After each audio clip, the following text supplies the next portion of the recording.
I'm a man of means by no means. King of the road. All right, the king of the road, the DOT director, Peter Alviti for Rhode Island, is in studio with me. Comes in once a week. Takes your questions at 438-9776. Any questions, anything you want to tell them, point out. Peter, this has to be fixed. And sometimes we even get a call, people complimenting the DOT.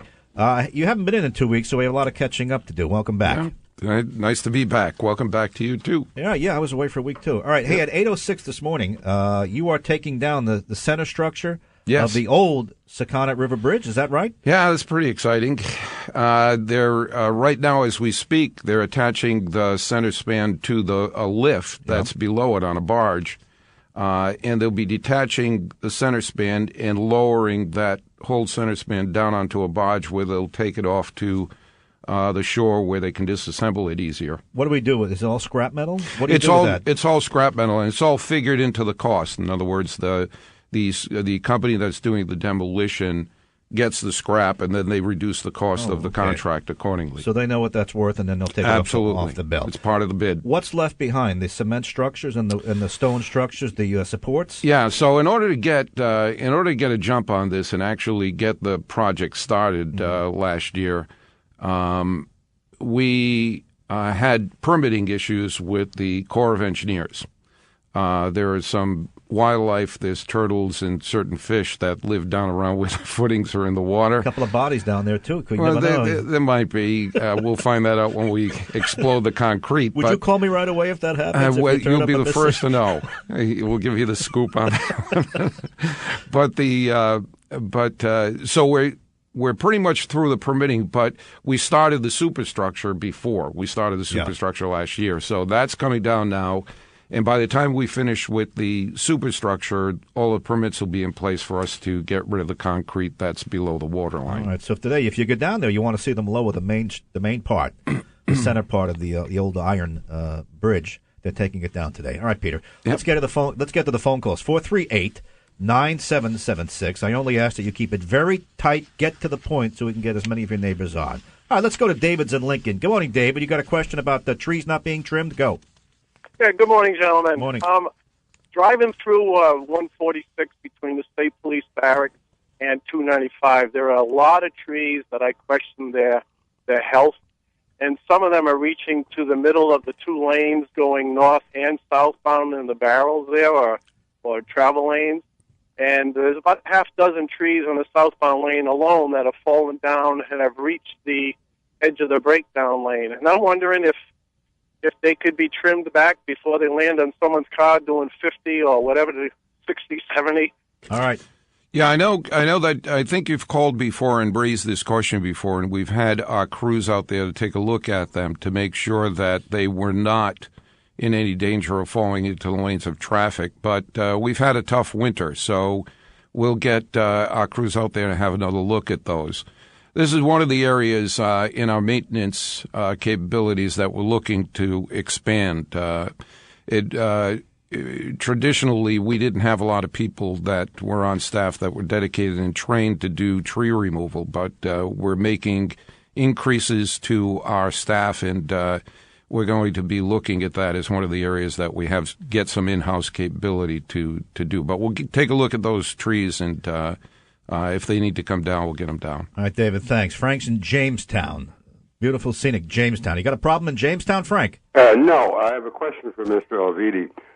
We live right at the intersection of three state roads, Beavertail Road, Southwest Avenue, and Hamilton Avenue.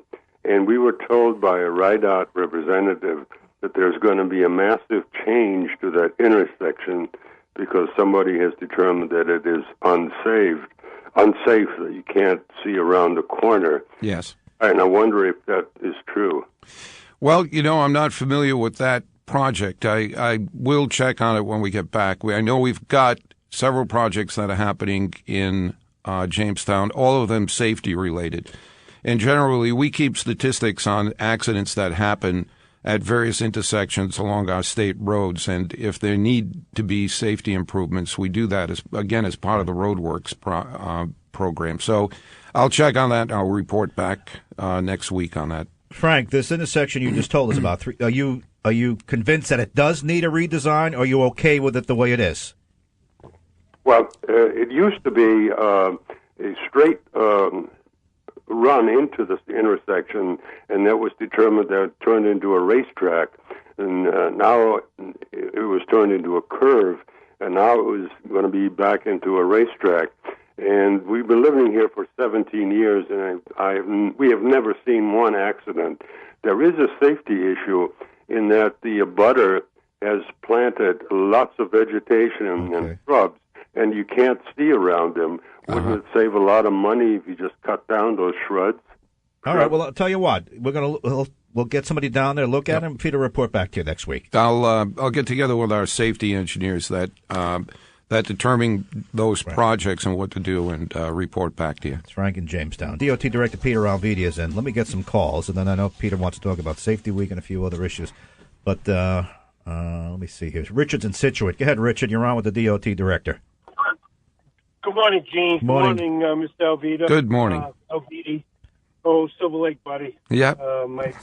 So, Route 6 bypass and Route 6 itself, when do you feel that it's going to get done? Or it was supposed to be covered last year, and then things changed because you're putting in piping and everything. But I was just wondering about Route 6 and the bypass. Yeah, so we're going to be doing a lot of Route 6 beginning this year, and I think over the next 2 or 3 years, we've got several contracts that we'll be doing. We'll be moving in a westward direction. We're starting, I think, this year down around the Killingly Street to Atwood Avenue area, and just west of 295. So we've got a lot of projects that'll be coming up there this year, next year, and the following year. Richard, don't move to Florida yet. Wait for it to all finish, then leave. You've invested all this time. Let's go to Jim's in Warwick. Go ahead, Jim. You got a question about Main Ave in Warwick. I'm not sure that's a state road, but go ahead, Jim. Good morning. How are you? Good. Good morning. Yes, Main Avenue, part of the section that was done by the airport, when they did the airport road work, they did some utility work in there, and they never came back and finished paving it. They did like a trench. It's all sunk. It starts from George Arden, it goes down to Gorham Ave. There's like one section left that they didn't, it was done later in the project, so they had to let it settle, I guess. But they never come back to actually patch pave the road. All right. By the airport, which one is Main Avenue, Peter? The one where the Hooters is? Because it's the post road in front of the airport. Then you make the right, you get down to Hoxie. So that's Airport Road. I think it's on the other side. On the other side. All right. Yep. So on Main Avenue, it may be that it was too late in the season last year for them to finish it up before the asphalt plants closed. They've been closed all winter, and they're opening up now. I'll have our maintenance crew get in touch with the utility to make sure they get out there and finish that up properly. That's a perennial problem that we've had with utilities. They come in and they do road work or they do utility works on our roads, and then it's quite a job to get them repaved back to the original condition again. And it's a little frustrating for us at DOT, but we're working with the utility companies to get them to be a little bit more responsive on that. We'll follow up next week on that particular area. Peter, let's do a couple of quick follow-ups from the last time you were in. Sure. Let's really bang through them. Jay from Warwick was worried about potholes on 117 and the ramps to 95 in Warwick. Yeah. So it's been a couple of weeks since we've been together, but we filled those back in March. All right. They're all set. They're all set. Mike from Coventry asked about the process used to hire front-end loaders to move salt from the storage facilities. Yep. So I inquired into this, and what we're going to do, we're through, of course, this year with using the equipment that we get from private vendors. And we've got some 400 or so vehicles and heavy equipment that we get from vendors so that we don't have to keep it over the summer and wait until next year and keep it idle. The front-end loaders, we have certain policies, depending upon where we're using them, that the owners have to follow. We're going to clearly define those and put them in the procurement process next season. So everybody that wants to participate in it will have an opportunity to, and we'll review their capabilities in accordance with the procedure that we'll make available before the process So starts. that sounds like that's going to open up to other guys who want to get in on the action. It'll certainly make it clear as to what our expectations are, and it'll allow people to respond to that. All right. Eric's in Cranston. He's got a general question about bridge conditions. Go ahead, Eric. We're listening. Yeah, hi, gentlemen. How you doing good. today? Good morning. Great. I have a question in regards to some of the bridges that were repaired previously over the years by companies. Do you guys do any kind of check on these companies to see if their work lasts? Yes. Because I'm actually a local contractor in the state, and if I did work like that, I would be out of business. Yeah. So I'm a little concerned about a lot of these bridges looking like they're already deteriorating. And it hasn't been long. So, as a matter of fact, yep. And if I may I have a follow-up question on something? Sure. Go ahead. Before he answers, is there a specific bridge that you can point to and say that was a lousy job? Yeah, well, if you look at some of the bridges in Warwick, towards Warwick, like the bridges next to Jefferson Boulevard, and there's one that hasn't even been touched. It's all rusted up. It's the old bridge, green color. All right, Peter, but these are the blue. It's a general question. Go ahead. So, previous to the last 3 years since we've come, the kind of management structure that was at DOT didn't really provide the kind of oversight to construction projects that an organization like Rhode Island DOT should have had. What we did as part of the roadworks legislation, we asked that it be mandated that DOT be reorganized and reassembled as a project management kind of organization to provide whatever money that the taxpayers are spending on these projects to make sure that it not only got bid and designed properly, but also got executed properly at the lowest cost at the highest speed. That's working now. We've got all of the controls in place to make sure that those kinds of issues that you talk about don't happen. With regards to the ones that we find where there are faults in the projects that were done prior to us starting this process, we're actually calling contractors back in and making them fix those problems that we see in the older projects, and we're having them pay the price for it. Well, let's go to Jackson, Newport. Jack, you got a question about the Newport Bridge. Now, that's a separate agency. We'll see if this pertains to the DOT and Peter. Go ahead, Jack. I'm hoping you can help a little bit on it, Gene. I understand how severe and how hard the work has to be done on the Newport side, above and below the grade where you see it. My question is, I know the whole bridge is eventually going to get done. Why can't they do whatever has to be done on the Jamestown side at the same time? They've already got the bridge shut down. It's down to one lane. Traffic is already congested. They'll have to reduce the time by 25 to 35% at least. Let me hold you there, Jack. The Newport Bridge is run by the Rhode Island Bridge and Turnpike Authority. It's a whole separate agency with other decision makers. Peter, you know about the bridge. You have to work with them as you lead up to it, and as you get off, you're redesigning it. You want to give them an answer if you know it? Otherwise, you could defer to RIPTA. Yeah, no, as a matter of fact, I don't know what the phasing of the project looks like. I know that they're doing work on it, and I know that it's much needed. It's the kind of a bridge that you begin work on one side and you work your way over to the other, and by the time you get to the other side, you got to go back again and start up all over again. It's a continuous process. I'm sure they have their reasons. I'll inquire into it, and we'll get a message back to you as to why they're doing it, phasing it that way. But the rich people are very responsive too. Dan, who we always have on from the Turnpike, Buddy Croft. So if Buddy's listening, he'll email me an answer. He sure will. Work with them. They're very responsive. Hey, Jack, back to the question.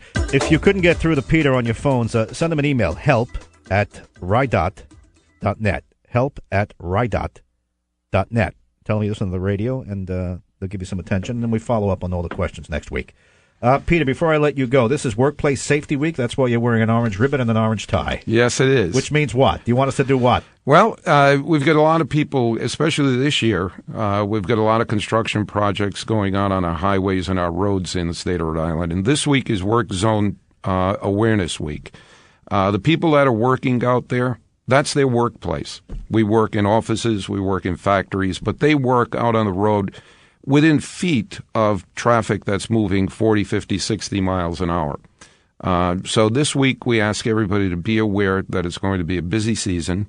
Keep the people who are working there in mind and drive safely. Slow down as you approach work zones, drive carefully as you drive by them.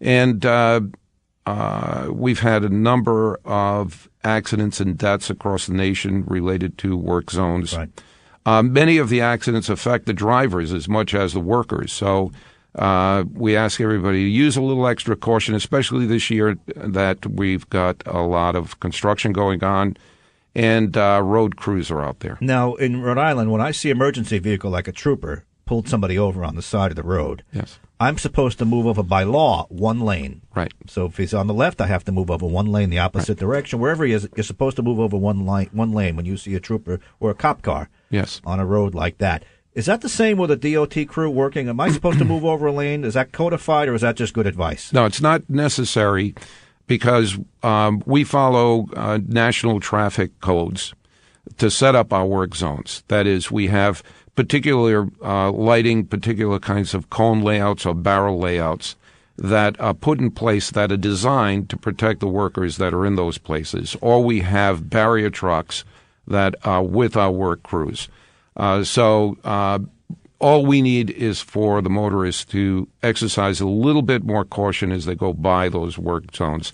Stay in them, follow the traffic controls, and everybody will be safe. All right, we'll get our workers home to their families every night. All right. Hey, thanks for coming in. I'll talk to you next week. Another edition of Ask the DOT, and then we follow up.